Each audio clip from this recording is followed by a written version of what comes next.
কোথায়? কোথায় আবার? বাইরে যাবেন? বাইরে? বাইরে তো বৃষ্টি হচ্ছে। এই বৃষ্টির মাঝে বাইরে যাব? মাথা ঠিক আছে নি? হ্যাঁ, আমার মাথা ঠিকই আছে। যাবে কি না বলেন? না, যাবো না। বৃষ্টি পড়ছে, তার মধ্যে আজ আমাদের বাসার রাত। এই রাতে বাইরে প্রশ্নই আসে না। আপনি যাবেন না, তাই তো? যাবো না। আমি চিৎকার করব না গেলে। করো, আমার কোনো সমস্যা নাই। আম্মা! এই চুপ যাচ্ছি, কি মুশকিল এত রাতে বৃষ্টির মধ্যে বাইরে? ও ডিসকাস্টিং কিছু বলেন। না, বলেনি। চলো বাইরে। হ্যাঁ, চলেন। ও, আপনাদের তো বলাই হয়নি। সত্যি আমার সদস্য বিবাহিত স্ত্রী। আমি ইফাত, একটা মাল্টিনেশনাল কোম্পানিতে চাকরি করি। বিয়ে করার ইচ্ছে ছিল না, তবে আমার আম্মি জানতো। ছোট বোনের অসুস্থের কথা বলে বাড়িতে এনে আমাকে মেয়ে দেখতে নিয়ে যায়। মেয়ে দেখতে গিয়ে কি কাণ্ড! আমাকে শরবতের বদলে লবণ পানি খাওয়ানো হলো, তাও আমার হবু বউয়ের কাজ। হবু বউ বলছি কারণ সত্যিকে ছবিতে দেখেই পছন্দ হয়ে যায়, তাই আমিও আর না করতে পারিনি। বউরানি থুক্কু হবু বউটা যখন আমার সামনে এসে বসলো, ইয়া বড় মুখটা মুখে। মনে মনে ভাবলাম, বউটা আমার কি লক্ষ্মী আর লাজ্জুক। এরকম কয়েকটা বউ থাকলে ভালো হতো, কিন্তু কে জানতো বউ আমার বাসার রাতে হয়ে যাবে। তাহলে এরকম বউ বিয়েই করতাম না। হ্যাঁ, আপনি বিড়বিড় করে কি বলছেন? আর দাঁড়িয়ে রইলেন কেন? আসবেন নাকি ঘুষি মেরে নাক ভাঙতে হবে? বলো। আরে বউ আমার কই কি? এটা বউ না ডাকাত? কিছু বলছেন? বলিনি। এবার আসেন। কি করবো, বউয়ের পেছনে পেছনে গেলাম। আমি বাইরে গিয়ে দেখি বউ আমার মনের আনন্দে বৃষ্টিতে ভিজছে, আর এদিক দিয়ে আমি বৃষ্টি ঠান্ডা পানিতে কাঁপছি।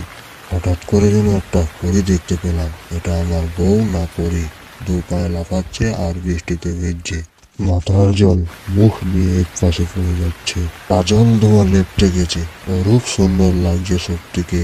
আচ্ছা, পরী দেখতে এমনি হয় না? মনকে আর মানতে পারলাম না, তাই জিজ্ঞাসা করলাম, কি করবো? বউ ভিজছে, দাঁড়িয়ে থাকলে চলে? আমিও ভিজতে শুরু করলাম।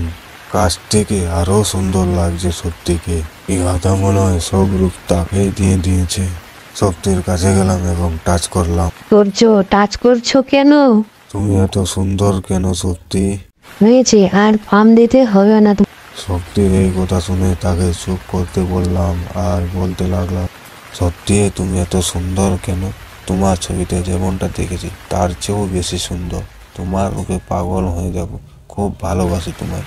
প্লিজ কখনো ছেড়ে যেও না। হয়েছে, এত রোমান্টিক হতে হবে না। আগে কই ছিল রোমান্টিক? আপনার বউ আপনারই থাকবে, কোথাও যাবে না।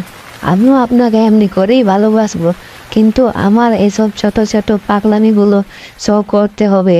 না করলে খবর আছে কিন্তু। তোমার সব খবরই আমি রাখবো, তবে তোমার ভালোবাসা পেলে। ভালোবাসবো, তবে আমাকে এমনি করে বৃষ্টির রাতে ভেজাতে হবে, সাথে আপনাকেও ভেজতে হবে। যদি কোনো রাতে বলি ফুচকা খাবো, তবে রাতে আমাকে ফুচকা খাওয়াতে হবে। যদি বলি বিকেলে নদীর ধারে আমাকে নিয়ে হাঁটতে হবে, হাতে হাত রেখে, তবে তাই করতে হবে। আর কথা বলতে দিলাম না সত্যিকে, আর বলতে লাগলাম, আপনার বলা না বলা সব আবদার রাখবো ম্যাডাম, তবে আপনি আমার এই ছোট ছোট দুষ্টুমির আবদারগুলো রাখবেন।